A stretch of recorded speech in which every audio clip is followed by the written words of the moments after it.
पूतना के मोक्ष प्राप्त करने की कथा सुनने के पश्चात राजा परीक्षित ने श्री सुखदेव जी से कहा, हे महात्मन, जिस तरह आपने प्रभु के हाथों पूतना का वध होने का वृत्तांत सुनाया, उसी तरह भगवान नंद नंदन की अन्य बाल लीलाओं को भी सुनाइए।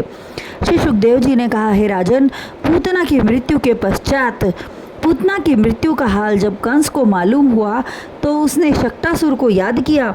थोड़ी देर पश्चात शक्टासुर महाराज कंस के सम्मुख उपस्थित हो और हाथ जोड़कर प्रणाम करने के पश्चात बोला, हे महाराज, मेरे लिए क्या आज्ञा है?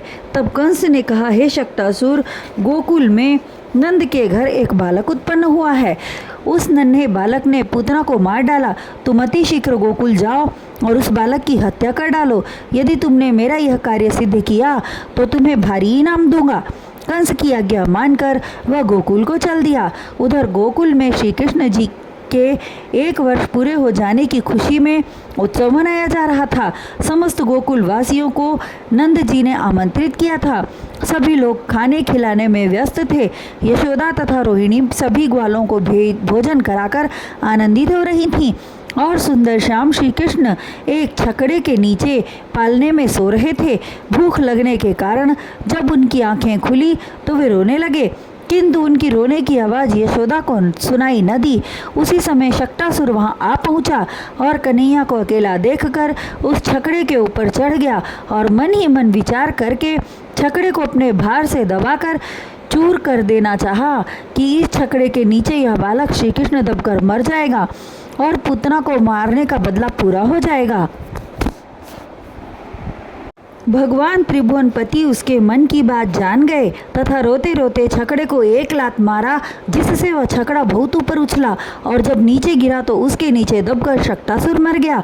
छकड़ा उलटकर गिरने और उस पर रखे दही के मटकों के टूटने की आवाज़ सुनकर नंदराज जी सहित बहुत से लोग एकत्रित हो गए तथा आश्चर्य करने लगे कि यह छकड़ा किस तरह उलट गया।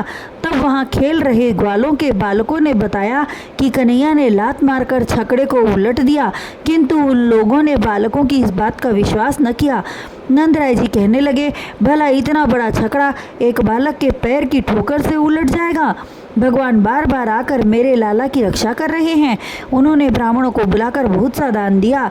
हे राजा परीक्षित, जब भगवान श्री कृष्ण कुछ बड़े हो गए तब की बात है। एक दिन यशोदा रानी अपने लाल को गोद में बिठाकर दूध पिला रही थी कि सहसा भगवान श्री कृष्ण बहुत भारी हो गए। जब यशोदा रानी से उनका भार सहन न हुआ तो उन्होंने उन्हें गोद से उतारकर पृथ्वी पर बिठा दिया और अपने काम में लग गई। उसी क्षण कंस का भेजा हुआ दैत्य तृणावर्त आ गया। उसने अपनी माया से इतनी जोर की आंधी लाई कि चारों ओर अंधकार हो गया। आंधी के भीषण वेग से पेड़ पौधों की शाखाएं टूटकर गिरने लगी। धूल मिट्टी के कारण किसी को कुछ दिखाई न दे रहा था। श्री कृष्ण को अकेला पाकर तृणावर्त अत्यंत प्रसन्न हुआ और उन्हें उठाकर आकाश में उड़ गया। तत्पश्चात यशोदा रानी आंगन में उस स्थान पर गई जहाँ कन्हैया को बैठा आई थी। उन्हें वहां न पाकर रोने लगी और पुकार कर नंदराय जी से कहने लगी, मेरे लाला को आंधी उड़ाकर ले गई।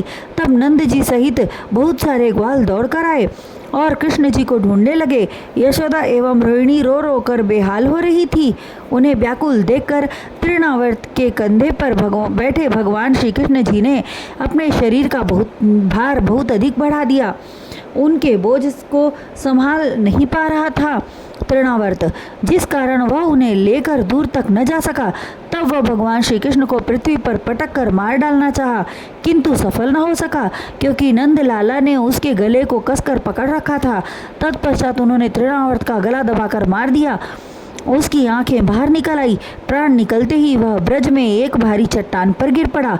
जिस चट्टान पर गिरा था चट्टान चूर चूर हो गई। तृणावर्त के गिरने से भयंकर आवाज उत्पन्न हुई। उस आवाज को सुनकर सारे ब्रजवासी उस स्थान पर जा पहुँचे। सभी ने देखा कन्हैया उस राक्षस की छाती पर हाथ पैर फेंक कर खेल रहे हैं। गोपियों ने दौड़कर श्री कृष्ण को उठा लिया और छाती से लगाकर दुलारने लगी। उन्हें सकुशल देखकर गोपियां नंद, यशोदा, रोहिणी आदि अत्यंत हर्षित हुए।